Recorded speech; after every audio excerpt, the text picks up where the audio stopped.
বের করে দে এই নোংরা হাড্ডির কঙ্কালকে গ্রাম থেকে। শালা যদি এখানে থাকে তো এর গন্ধে পুরো গ্রাম হাড্ডি হয়ে যাবে।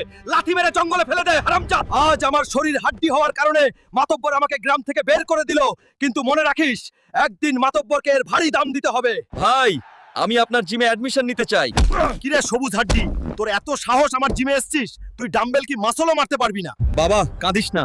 তোর এই হাড্ডির শরীরকে আমি লোহা বানিয়ে দেবো, শক্তি দেবো, সব ঠিক করে দেবো। শুধু আমার সাথে থাকতে হবে। গুরুজি, আমি আপনার সাথে থাকবো। বাবা, সামনে সমুদ্র দেখছো, তোমাকে এর ভেতর গিয়ে জাদুকরি বোতল খুঁজে আনতে হবে।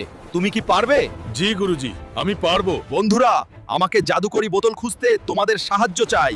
লাইক করে শক্তি দাও, তারপর দেখো। আরে, এরা তো সরার নামই নিচ্ছে না। দেখ, এবার কি করি?